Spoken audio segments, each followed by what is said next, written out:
going on, everybody? Hello, hello. Bismack Biyombo is better than Rudy Gobert. We've got Devin Booker praise in the chat so far. We've got Bismack Biyombo praise in the chat so far. My day got a lot going on. My day couldn't be going better. Praise. I don't know who Lindy Waters the third is. I'm very sorry, guys, if that makes me a casual. Thunder, I believe. Who? Plays for the Thunder, I believe. All right, okay. Yeah, outside of the top two players on the Thunder, I mean, I'm sure I could name a couple of them, but not too many. But yeah, everyone who's in the chat right now, you guys got to check out our pod with Richard Jefferson, I assume, where we talked to him. That was good, and argued with him about the MVP and all that. But yeah, he's an Oklahoma legend. But yeah, let's talk about some of the stuff that happened last night. I would assume that's probably smart, which is the Celtics beating the brakes off the Bucks. A lot of alliteration, and then the Grizzlies getting one on the Warriors. And I think one question that we were just asked right before this is the physicality that was happening in the Grizzlies versus Warriors game. There were some casualties. Gary Payton II, and who else got hurt? Did Draymond get hurt or did he get ejected? He got hurt. Okay, he got hurt. He ended up getting stitches and then coming back in. Yeah, that's right. Do you think the Grizzlies were over the line in that game? Maybe a little bit. I don't know. I think it's probably easier to be reckless and accidentally be too physical than people think. Like if you're getting in playoff mode, but you have to be careful about that type of stuff. And they definitely, I mean, there's only so many hits you can give out before it's like, yeah, dude, it looks like the Warriors are 5 rounds into a boxing match right now. So yeah, I mean, it's not like the Grizzlies have been this dirty team all season, like sometimes a stray elbow is going to catch somebody. I mean, they were definitely playing hard, but I don't think if they were like a dirty team, it would have popped up a couple times before this. And I think that has not happened. So I don't know. It is what it is in the playoffs, some unfortunate luck. And yeah, they were playing real hard though, Yeah, I'm glad to see the Grizzlies get one. I'm glad to see John Morant drop 47. I've been hearing too much about him. I'm afraid people turned on him so quickly, dude.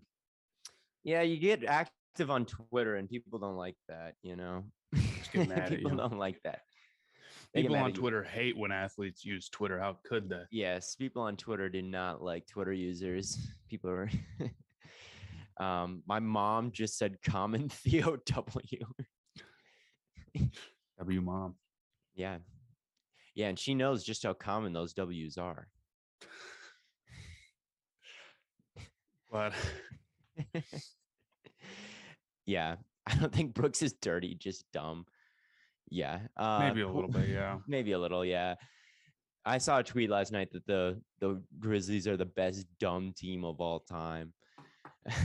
Which is, yeah. They're super young. I think that's what makes them. Yeah, they are super dumb. Young.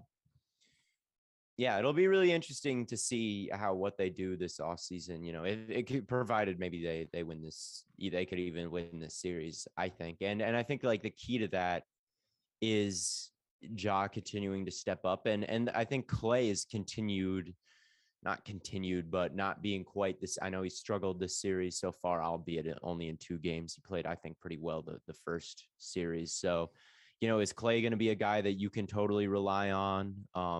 And if not, I think that really opens things up for the Grizzlies. And, it's not unreasonable to think that Clay could kind of struggle the rest of these playoffs. So, yeah, that's I think that's something to watch out for.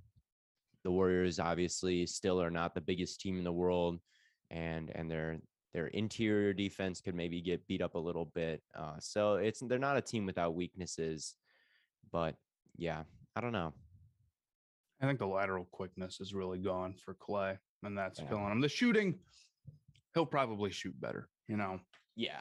Missing 2 free throws, and then he went 1 for 20 last night from 3 or whatever, 1 for 40. he'll shoot better than that, even if it's not like he was, 3 or 4 years ago. But the lateral quickness, I mean, Ja Morant's putting in some work on him, and I think that's pretty concerning. I do think the Warriors are going to end up winning. Yeah. But I'm glad to see the Grizzlies compete because people are acting like this wasn't even going to be a challenge at all for the Warriors. I mean, you had the Grizzlies winning this series before, didn't you? I did. Yeah. And I don't know. It's possible. But the thing about Clay is Clay can be the worst player on the Warriors starting lineup. Wiggins, Poole, Curry, and, whoever else they throw in there. They like Clay does not need to be what he was. But yeah, he has been kind of mid since returning to this starting lineup. I remember that was supposed to be kind of obviously we haven't seen him in so long and people were just happy to have him back. But Clay hasn't exactly been this world beater since being back. But I don't know. I still think I agree. Like the Warriors are probably going to win this series, but if Clay's not looking great and Steph isn't superhuman, you still got Poole and all that. But yeah, the Grizzlies can explode at any point. Like we've talked about before, biggest quarter in the history of basketball, or third or something like that, like 55-point quarter, 70-something point win earlier this year. I mean, they've got the firepower to match up against anybody. So yeah. Thoughts on Draymond being the dirtiest player ever? That's the thing. It's like, I don't know if the Warriors can complain about the Grizzlies playing hard and some guys getting caught in the crossfire and having to leave when they've employed Draymond Green for the past decade, who is a kicking problem and all that. They of all teams should know that sometimes stuff like that happens in the playoffs. Yeah, if they called, more moving screens on the Warriors. Oh my God. So I do think they got beat up last game. I do think they'll probably end up winning the series, but I picked the Grizzlies originally before. They looked really good against the Nuggets. So there's that. Yes. So yeah, that's that. And then the game that happened last night was the redemption of the Boston Celtics, who, if you watch the Richard Jefferson podcast, you'll see that I was not feeling too confident. I was thinking about that while I was watching the game. I was like, man, if they're not going to be able to score in the paint at all with him there, they're going to need a lights out game from 3 the rest of the series to make it. They weren't playing with Marcus Smart. It's like, who's going to stop, these guards? And that's a big defensive presence and playmaking presence that's out for them. And it's like, are they going to be able to spread the ball around without Smart? How's their defense going to look? And are they going to be able to score in the paint? Their defense looked terrible without the defensive player of the year. Yeah. You can really tell Marcus Smart is the entire defense there. Yeah. So that didn't all end up happening. They destroyed the Bucks shot. What was it from 3? I have it up right here. I was just looking at it. It was like 65%. They were just going nuts. Jaylen Brown's just going nuts. And I think really they're missing Chris Middleton defensively too, because they just don't have enough guys to match up. But right. Yeah. Jaylen Brown, 30 points. And you got to feel good. Oh my God. The 3-point differential. It was Boston shot 46.5%. Milwaukee shot 16.7%. And that was the case with the Warriors game too. That'll get you. They shot like 18%. And the overall field goal percentage was actually very similar. And the turnovers was very similar. And the rebounds were very similar. It's just that 3-point shooting was. Well, Giannis had a bad game. And part of it was he was being defended well, but there was a lot of contested layups where I'm like, man, Giannis usually gets more of those. Yeah. And it just felt like the ball would not fall for the Bucks. So I don't want to say it's not a lot of the Celtics defense, because it is a lot of the Celtics defense, but.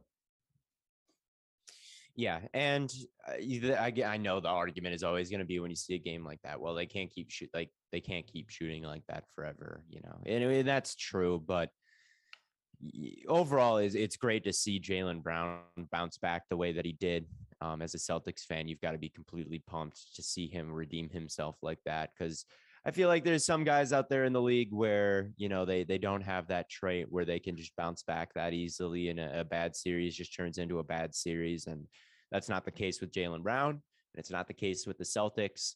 a big counter punch against the best, the favorite, maybe not the best team in basketball, but the favorite to come out of the East for sure. So I really like what I saw from the Celtics. I think that it's going to carry over. I don't think that you can just bank on it like, oh, they're going to shoot worse. Sometimes teams shoot bad because the defense is good, though.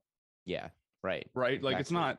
And it's like the Celtics have a lot of good shooters on the team, Brown and Tatum. It's not like you can't not rely on them. It's not like, I don't know, Pritchard had a historic game and saved the day and dropped 30-something points or something like that. The Warriors shot their worst 3-point percentage since 1991. That's some great Memphis defense then. Wow. They were locked down.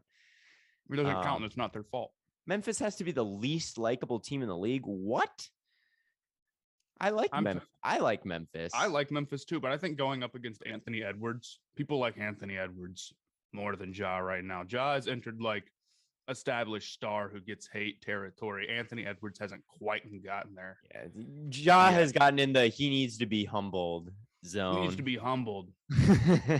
but like there's some guys where if they talk a lot, it's like they need to be humbled, and some guys where it's like, oh, dude, I love his confidence. That's awesome. Yeah, and it all comes down to like, I don't know. There's like a Goldilocks zone.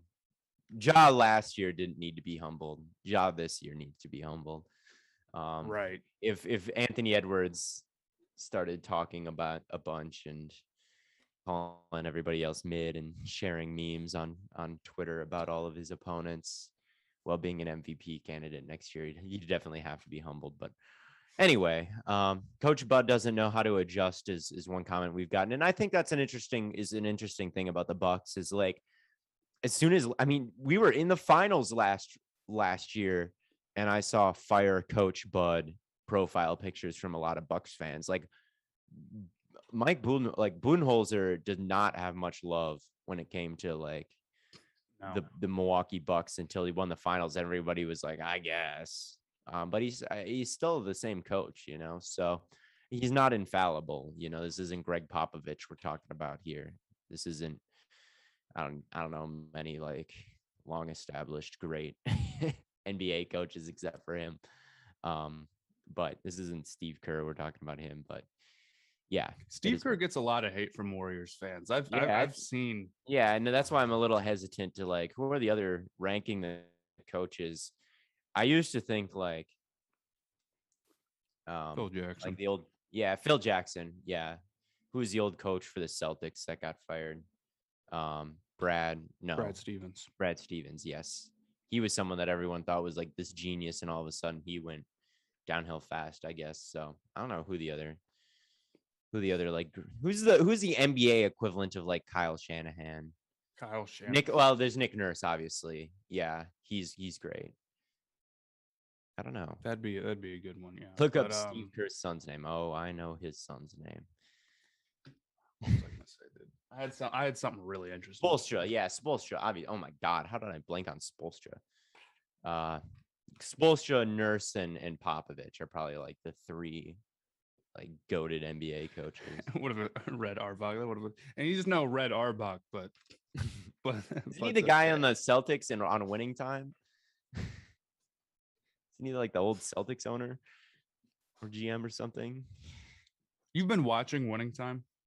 Yeah. I just can't get into it. And I like The Big Short, but I just can't get into it. Winning Time is definitely not what The Big Short was. I don't think Winning Time is like totally fantastic. I do enjoy. I think it's entertaining though. I'm on episode 4. I wish they would like play some basketball. Finally, it's been like some of the basketball looks really funny.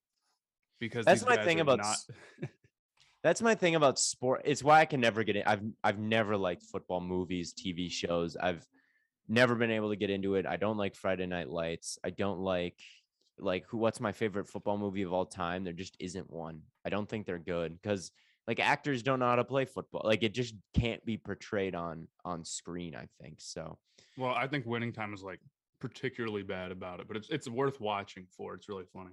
Yeah. But I think the casting is really good. And like Bo Burnham does not play like Larry Bird did in real life, I'm afraid. Bo Burnham is Larry Bird? Bo Burnham? Yes, Bo Burnham is what? Larry Bird. Yep. I hate swear to God, man. Yeah, I can't imagine that he's no. How did I not know? He does. I mean, damn. It doesn't look like him, really. If I didn't Yeah, tell you, I don't think you'd know. I mean, I didn't. That's crazy. That's crazy. But yeah, I don't think it's bad. I'm not as low on it as you are, Matt. But yeah, I wish they would get into some basketball here. They've just been doing training camp and whatnot. It's not terrible, but maybe Yeah. I'm being too much of a hater. It's all right. Remember the Titans is pretty good. I've never actually seen a Remember the Titans. I just don't watch a lot of football movies. I'd rather watch an actual Larry Bird winning time snaps than Poverty. I don't like Bo Burnham at all. That's a popular take now, is like Bo Burnham cringe. But man, there was like in early quarantine, people were acting like he was God's gift to earth, and it's like I don't think song like telling a joke through a song is typically not going to make it better. No, none of his songs are funny to me. I've never heard one that I think is good.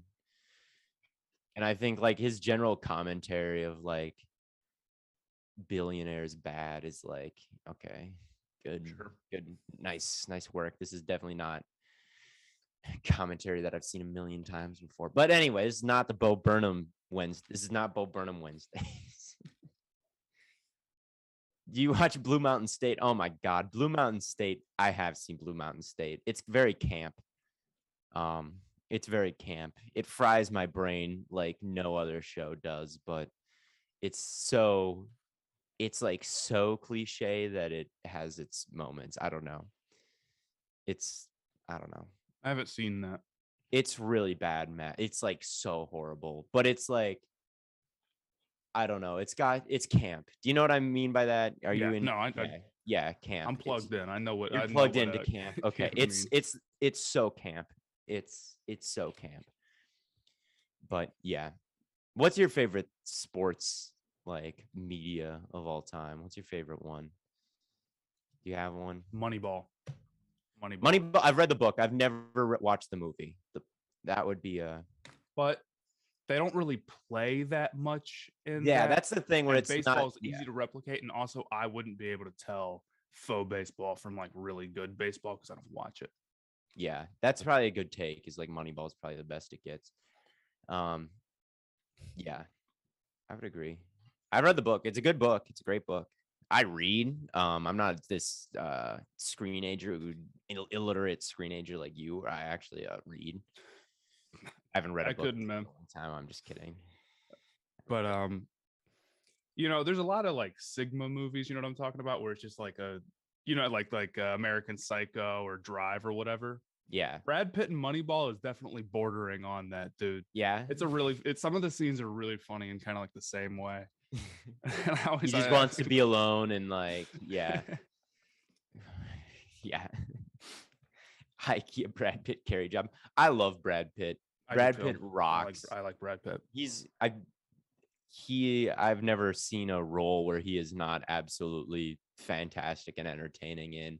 There's some like his accent in some movies might be a little bit suspicious, like Inglourious Bastards. I don't know if it totally passes like snuff, but it doesn't matter. It's like entertaining as hell. So Brad Pitt is better than overrated Leo. I like Brad Pitt more than Leonardo DiCaprio. I do. I don't know if I'd call him a better actor, but I like him more. I get more excited to see a Brad Pitt movie than in Leonardo. I think I agree. Yeah. What actor are you like most excited to see? Oh, Tom Hardy. I'm such a big Tom Hardy fan. Nothing gets me out of my seat to go see a movie like Tom Hardy does. Just because I never know what he's gonna do. Tom Hardy's got this fantastic trait where he tries a different accent, and it's not even an accent that exists. It's like this made up Tom Hardy shit. Every single movie he's in, he'll just like Peaky Blinders. Oh, man, I've been thinking, Tommy, you got me fucking joking. It's like I can't even understand what you're saying. It's so funny. Look, Tom, I don't know what you want me to do. I'll be need like a break. It's like Tom Hardy. He just shows up, and every single thing he's in, he does that, and it's like I love it. I love seeing whatever Venom. Venom is a Tom Hardy absolute masterclass. If you gave that role to like John Hamm or something like that, it would be an unwatchable movie. This is what they do a good job of this. Like the Sony Marvel movies, they give their like horrible scripts to actors who just like don't know anything but making bold choice, like Jared Leto for Morbius. Like Morbius is obviously horrible, but Jared Leto just doesn't know how to mail it in, and neither does Tom Hardy. So I love I Tom Hardy. was on the plane ride back from Yes. Vegas, and I watched Spider-Man No Way Home because I just had it. I'm like, okay, well, Yeah. that's pretty big time. And I'd seen all these jokes that were like, oh, they were like kind of like, I thought they were overdoing Marvel movies and like the cliches of Marvel movies and how they talk and how they're all ridiculous. Like, that was awkward, like that type of stuff. And then I watched the movie and they weren't. And it's like, it really is like that through the whole movie. And you see all these people complain about the green screen. And honestly, dude, like the CGI is pretty rough. Marvel is brutal.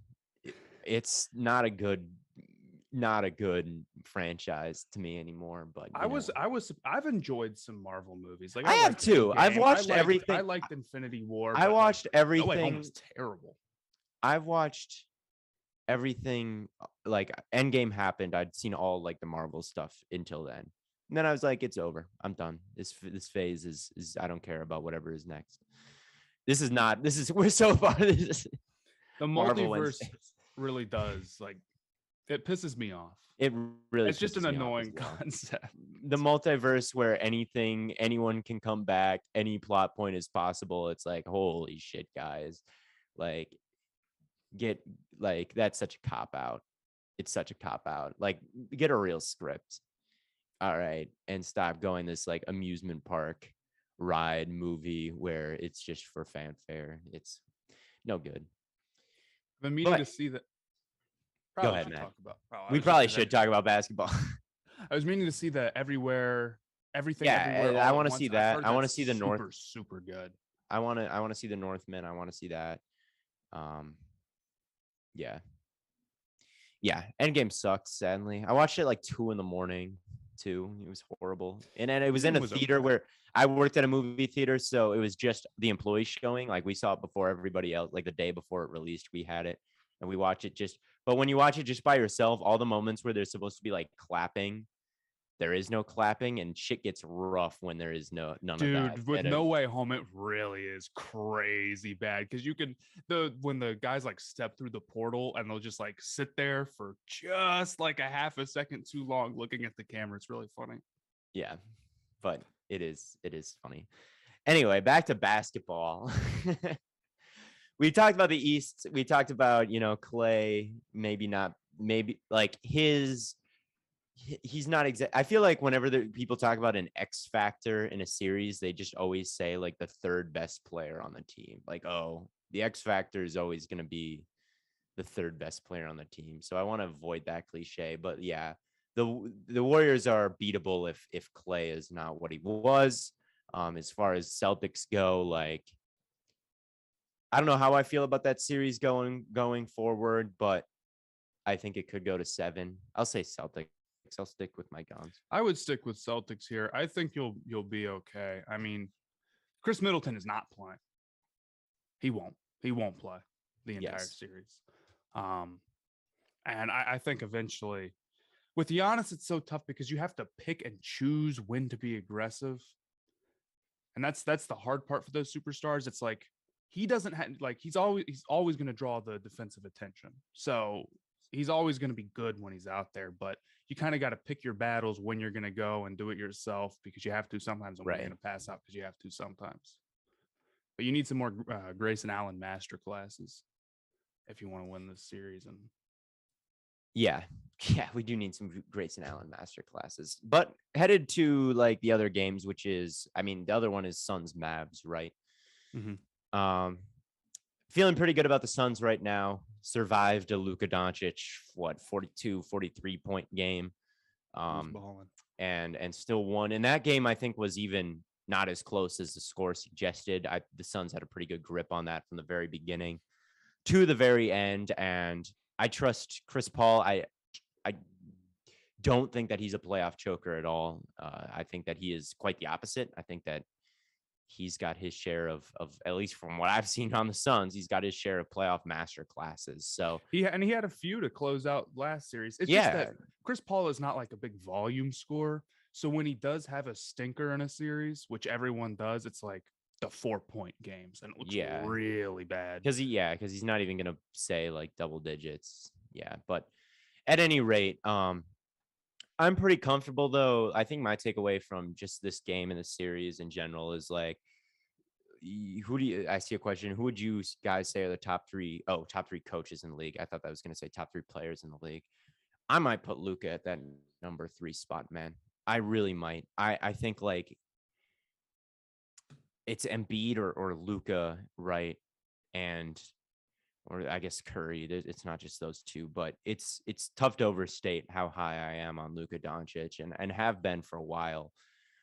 Just in the playoffs, the amount of 40-point games that he's had at his age. I mean, he might with shatter the playmaking too. with the He's got playmaking, both. right? I mean, he might shatter the record for like amount of high scoring play. I mean, every game, and his team around him isn't quite all that. But geez, against like a good defense like the Suns, and it's just crazy to watch him work playoffs after play. I mean, He's 3 years averaging, now. yeah, he is averaging like 28, 9, and 9. Dude, you remember a few years ago when it was like he was the heavy favorite going into like maybe back-to-back seasons to win the MVP? Bring back that narrative, I'm afraid.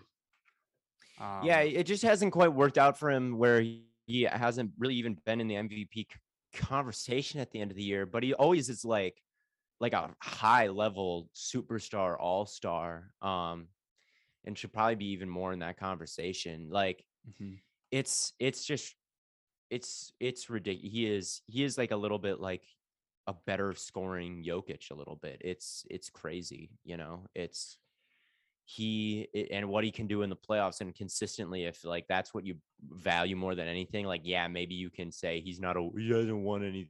He hasn't won anything. It's like that is not his fault, man. Like every game winning shot I think is going in when Lucas shoots it. Every game in the playoffs, I think that he's putting up, reliably over 30 points, and he's still ridiculous. He's so ridiculous, man. But I just don't think he's enough to overcome the depth of the Suns when you've got guys like, Maxi Kleba as like your second best player in these playoffs. Like, I know that's not probably technically true, but he's just not surrounded by enough to beat the Suns, in my opinion. But yeah, he's I think crazy. the Mavericks are better than they have been in the past. They have a little bit more talent. They do, for Brunson's sure. as good as he's been. Like they're playing up to their potential, but still, this would be a pretty weak roster around Luka to go beat the Suns with. Like they play tough defense, but they don't necessarily have a lot of guys where I'm like, that guy is great on defense. That guy can go and really shut someone down in the same way that like a Celtics have. Yeah, and I think like the Mavs also, like that first round against the Jazz was complete. Like it ended up just being a completely free series for them. Like that was just such a horrible. I think any team could have beat the blueprint to beating the Jazz was just so obvious and clear, and they just couldn't stop it. I legitimately think any team in basketball could have beaten the Jazz in that series the way they looked. I legitimately think that. I think the Pistons would have given the Jazz a run for their money the way the Jazz were playing in the playoffs there by the end. It was crazy. Luka Gobert going to win it all. I think that's the next step for the Mavs is like find in Ayton if he becomes available, find a Gobert if he becomes available, find a Miles Turner if he becomes available. Get that big that Luka can reliably feed in the post and let the two of them cook. I just don't think they have that right now. So that's I think the Ayton next would be big time. And yeah. even Gobert, it's like maybe you have a lot of really committed perimeter defenders, no? Like you have a lot of guys who are really like maybe they're not the best, but they'll rotate, they'll do all that stuff. If you pair that with Gobert, it definitely doesn't make it worse. Even if there is, I'm going to go small against those guys, and if Luka can feed Gobert enough, maybe it makes it harder to go small. I'm trying to think of who the other like big men in the free agency in free agency are Nurkic. I could see them signing Nurkic. They just love those European white dudes. Got to complete it. Nurkic, Montrezl Jakob Harrell. Poeltl would be a guy that could trade for. He's really good. Brunson, obviously, they'll have to retain him. Ayton is the target because you would simultaneously be weakening the Suns and adding him to your roster. That would just be, I think that move could change the entire Western Conference. So, yeah. But at any rate, Suns good. It was nice to see Jay Crowder actually shoot a half decent game for once in his life. Campaign also hits nice threes. The Suns actually shot very well from three, which we just have not seen from them this playoff so far, really. So that was nice to finally see them get the lid off the basket for once. Anthony Davis is the interesting guy. True. It is really looking like there's a good chance the Lakers blow it up. Yeah. There's been I've only seen reports that they don't want to trade the 2027 first. And if they don't, they aren't going to compete. There's no like easy path to them building a championship team, and LeBron isn't committing. So I don't know. Anthony Davis could be available. It's not unthinkable. Davis and Luka would be pretty sick. Dude, you'd give up the farm to make that happen. Yeah. And they've got pieces that you would think could be like maybe a sign and trade with Brunson. I don't know if that's a possibility, but it's like they've got a lot of role players who you'd like to have on your team, you know?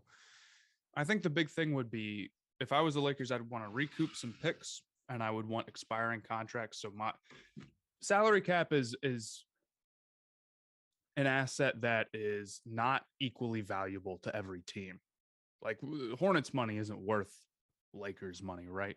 So if I'm the Lakers, nothing's more valuable than just having the money open, especially if like LeBron's an expiring, Russ is an expiring, and you trade Anthony Davis for expirings, or maybe you trade LeBron as well. Like you could recoup all your picks and then have 100, like all your money open, all of it. Yeah.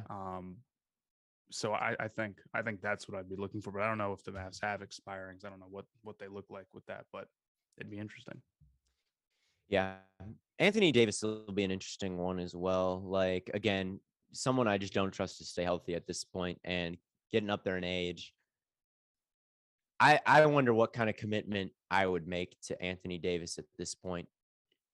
Well, yeah, I would rather just like, if I could get like 2 or 3 firsts, same with LeBron. If I could get 2 or 3 firsts, man, and then all that money for the Lakers, I think I'd rather do that. They could build a team in one offseason if they really wanted to. Right. It's just, man, like with the injuries and the age, like you've got to really look hard at it and say, are we squeezing another title run out of this core? And it's like, I don't know if they're they're just horribly built at the moment, and it's just not an easy path to rebuilding that right now. And there's just like, I love LeBron and I like Anthony Davis too, but man, I just don't know if you can bank on them for 82 games plus however many more in the playoffs. So yeah, I think that it's not a bad idea for the Lakers at all. They got their ring. It would be good for the NBA, I think, to see this big shakeup and everything. Maybe not good for the NBA. It would be good for the NBA people like us who have to talk about the NBA if there was like a big move like that. So, yeah, I'd like it. And I'd like to see the Mavs be serious contenders, and they probably just need a serious second star. I'd like, if the Suns win the title this year, I'd like to see the Mavs be serious contenders next year. I can be happy with what the Suns did and be like, okay, you know, I can root for like the good of the league. If the Suns don't win the title, I want to see the Mavs continue to suffer, and I don't want another threat in the West, you know?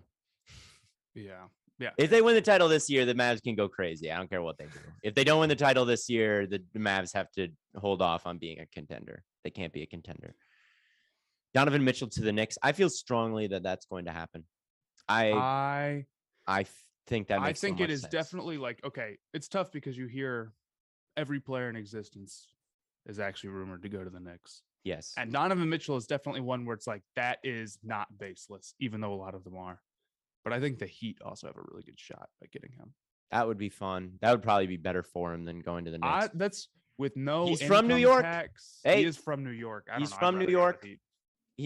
He's a childhood Knicks fan. I actually have no idea if that's true. But he probably is. He's probably a Knicks fan. And Donovan Mitchell is like good, but that team is not that close to be, especially if it's like Donovan Mitchell does not make them a finals contender. But here's the thing. They're going to get Mitchell. They're going to eat the Russ contract. They're going to say, let's get some star power in here. It's going to be Russell Westbrook and Donovan Mitchell balling out and getting the Knicks to the playoffs next year with quickly and all them. That's a playoff team. Unless Russ totally sells.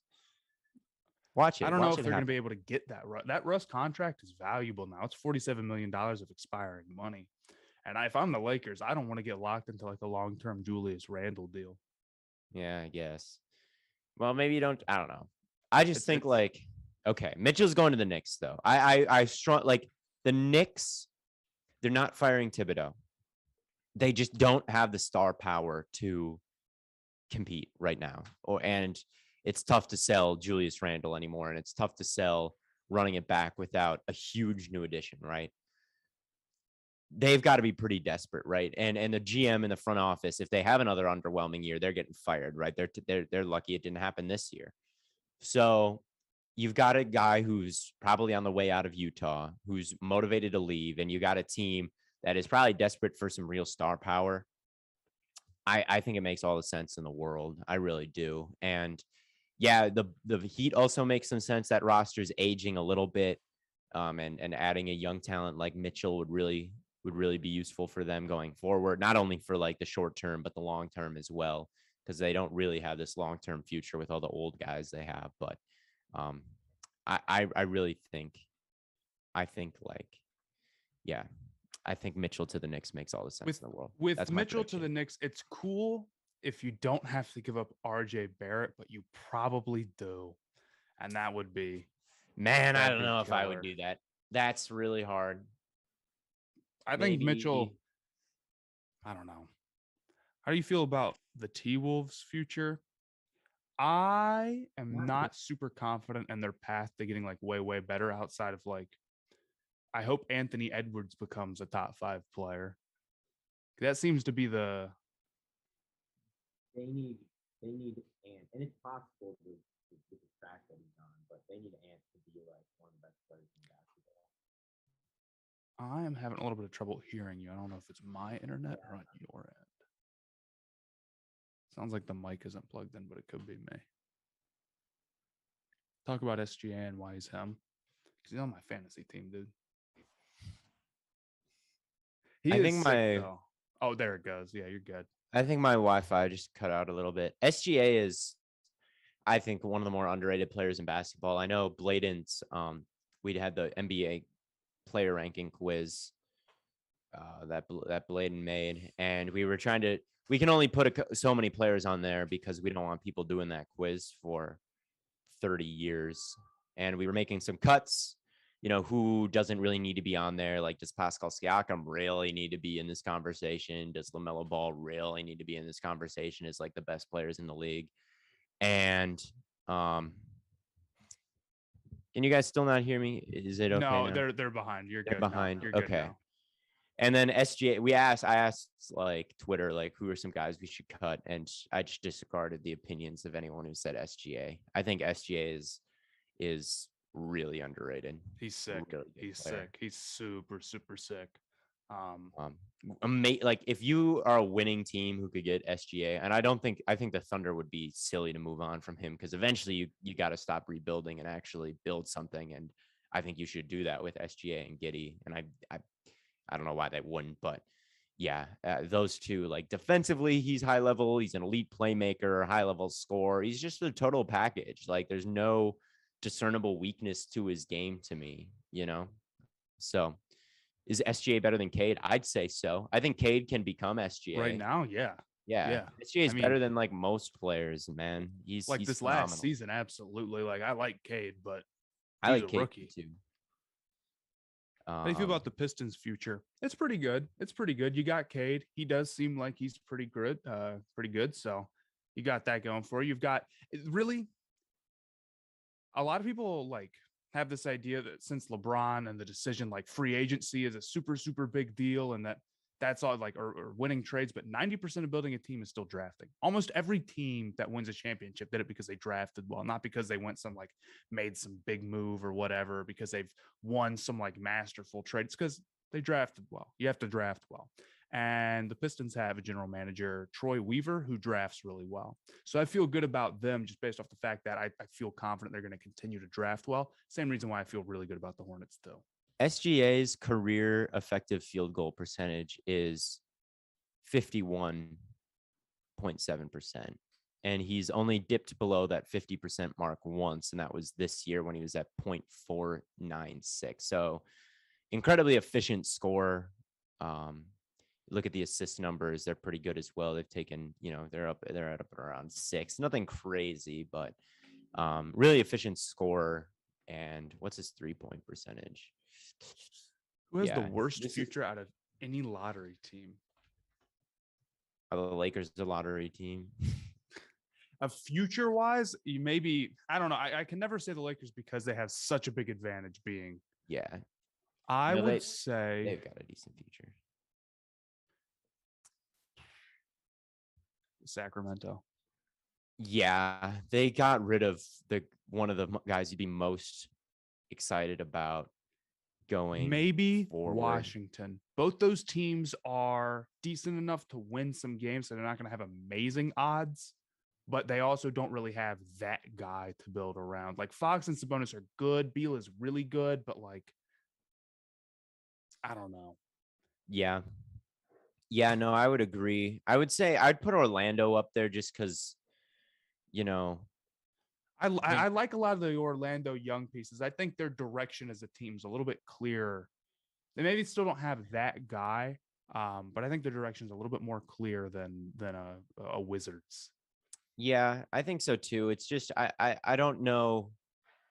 They're just a team that's historically kind of like the Kings, just historically so irrelevant that their path to getting that guy Right, is right. So so if we're tough to counting like see. general managers and like drafting well, okay, well then the Kings are dead last because I don't trust their front office at all, and half of it isn't even the position you're in now. It's who are the decision makers. If you're Yeah, gonna trade away all the good players you draft poorly, then yeah, it's and like, well, I like Cole Anthony and I like Wagner and I like Suggs going forward, but it's like, man, do I see them? I just don't. I just don't see the Mavericks. Um, I don't see the Mavericks, or not the Mavericks, the Magic, just ever being good. well, I you just know, don't see them ever being good. I'm sorry, many Magic fans. It's just tough to see the path. it all comes down to winning the lottery. You got to get lucky. You got to get that guy. You pretty much just have to get lucky, and they could, you know, maybe they get Chet or whoever, and they're amazing, and he's amazing, and they win everything. And I know you're not super high on Chet, but I'm not one of super those high top on guys. Chet. I don't know. He just He's doesn't seem like a franchise-changing player to me. he's a Hornet. The Hornets will win the lottery, and Are they he'll go in the lot? there. Are they a lottery team? They are. They Okay. didn't make the playoffs, and they have their pick. They have a 4% chance to have a top 4 pick, and it will convert. I like the Duke guy Benchero more than I like Chet Holmgren. I think he'll end. Astute I do think analysis. Chet's probably going to go like third. Honestly, he might go under Jabari Smith though. Maybe I'll spend some time and scout some NBA like guys based on nothing but vibes. My astute scouting report from last year was watching highlights of Jalen Green, and based on that, he was a generational prospect to me. Cade was a good prospect, but not generational based on highlights. So we'll see. Chet is a Thunder. He's a Jazz. Yeah. Yeah. But yeah, no, I like scouting the NBA guys a lot. This guy moves really quick. Oh my god, he's gonna be good. that GM will end up on the Magic. I'd love to see like something cursed like that, like Bronny James ending up on the Magic, and then we see LeBron in just the most random ass place you could think of. I was thinking about a while ago, what's the worst jersey? Like, what's the I weirdest feel jersey like a LeBron could? Jazz LeBron jersey doesn't make any Yeah, sense to me. That's the one that like Jazz or Pacers or some landlocked. I guess Ohio's landlocked, but I don't know. Those are the two that I guess Hornets just because the MJ connection where it's like I don't know if I could see LeBron playing for um an MJ owned team. That would be weird. But those are the three that come to mind. I don't know where. I could see him on the Suns. All right, that makes it's a lot of happening sense in though. my head. He's It's getting happening. DeAndre Ayton sign and trade for LeBron. You heard it here first. Nowhere makes sense for LeBron though. Like it's just tough to imagine him anywhere besides like a historically successful organization. Like you can maybe say like, oh yeah, maybe I could see him on the Sixers or the Celtics or some of these legendary teams. Projecting like, oh, he's going to be the savior of any other team except for like the Timberwolves. It doesn't make Portland. It doesn't make any sense. Matt, what's your favorite fruit? How do you feel about watermelon? I Just love something watermelon. okay. Oh, I'm big time watermelon. Now, is it as good as cantaloupe? That maybe not be the case, but watermelon is very tasty. I You have say it's watermelon not all as the good time. as cantaloupe. I love cantaloupe. I love cantaloupe. Cantaloupe is an overhated fruit for real, but Does it watermelon's get still hate? better. Oh my People god, hate on yeah. cantaloupe? Yes, Really? no one likes cantaloupe. I grew up around people who loved cantaloupe. Oh, We I was the love only one in my cantaloupe in the family who Spawn liked Hour it. household. Oh, no, it's largely considered probably the most mid fruit. The 76ers aren't that legendary. I disagree. I think like They're pretty. they've been I guess around they a don't have like long time. for a legendary franchise. They don't have that many titles, but they are. They are. Yeah. I mean, considering like all the franchises, they're probably a definitely an above average one. Who hates on cantaloupe? A lot of people, at least that I know. Jeez. I feel like this is the You happiest. never see cantaloupe mentioned in the pantheon of I think strawberries honeydew or is the one apples. that gets hate, and I'm not even doing like Oh, maybe that the I bit, like but honeydew too though. I can't say I've had much honeydew, so maybe It's I'm good. ignorant. Pineapple and mango are goated as well. I love fruit, all fruit, any fruit. Yeah, I don't know if there's any. I guess But there's maybe like mango is maybe my least favorite. I'm not a big mango guy, but I still like it. I'm just not the biggest I fan. think I could get behind that take. I think I can get behind that take. Mango is good, but it's a little overrated. Celtics Peaches are versus Bucks. only The thing okay. is, mangoes are from like places where like we do not grow mangoes in the United States very That's much. true. Maybe I went to we get like bad Singapore, mangoes. I don't know where they go. But like there's not every mango has probably been like preserved and shipped everywhere. And I know from working on the strawberry farm that a fresh fruit doesn't even remotely taste like a shipped in grocery store fruit. So it is very possible that I've just never had a good mango. But anyway, What about plums? I can't say I can't plums say very I ate often. plums. If Boston loses the series against the Bucks, do they blow it up? I would say absolutely not. No, I would say absolutely not. I not at think that all. yeah. They're still really young, dude. They could totally run it back with this. And this Boston was a team where it's like, man, they've been running Tatum and Brown for a couple of years. They've been running it back, not getting that many good results, not like a top 2 seed or a deep playoff run. And they kind of started off this year struggling. And it's like, if they don't turn it around, I could see them blowing it up and being Right. like, yeah, if they didn't they've turn it already around, turned it around. but they turned it around and they looked great together. So it's like, what are you going to trade Brown now? They like, if you would have told in December, like, or November, Celtics fans, they would be in this position. They'd be like, oh my God. Yeah, they'd be. Yeah. So now, that even if they lose this series against an incredible Bucks team, even without Middleton, it's not the time to separate the core. What if the Warriors lose? They're running it back no matter what. That team, that's another team where it's like they trust themselves to draft well over everything. And I don't think they're wrong for that because, that's how they built first time. And they and they like got their young KD guys. And in the past. They've signed Kevin Durant. They're a free agent destination. So yeah, shouldn't be too I hard. think them blowing it up get people signed. Unlikely or doing anything crazy. They're probably just going to sit still. But also, it's tough for them to take on more money because they're already paying their roster a ridiculous amount. Yeah. Does Rudy Gobert make the Mavs at least a contender? Yeah, I would say so. I would say so, actually. I think if they were like really, if they went into the season knowing that they had to play, like they were going to have to play tough perimeter defense in the playoffs and they knew the limitations, they were going to work on getting Gobert the ball against those small ball lineups and letting him expose that so you couldn't run it against them as much. Yes. Yeah. No, I don't know. The only teams I could really see blowing it up, Jazz, Lakers, and outside of that, I don't know if we'll see any like full blow it up rebuilds from contenders. Blowing it up. The Knicks could, but they're not really like they could say Knicks, like we made a mistake. Let's try to get off these contracts. Yeah, maybe the Knicks. I think it's way more likely that what is blowing it up? I think of it as like trading old players for young players. I think the Knicks could maybe blow it up, but I don't see them going for draft picks. I see them going for a superstar. It's like the Jazz are a team I could see selling off their older players for picks. The Lakers are a team I could see selling off their older players for picks. Don't see the 76ers doing it. I don't see Brooklyn doing it. I don't see Minnesota doing it. I don't see Chicago doing it. I think it's the Lakers and Jazz as maybe the contender. I mean, the Lakers didn't even make the play-ins, but Yeah. Donovan Mitchell to the Knicks. It's happening.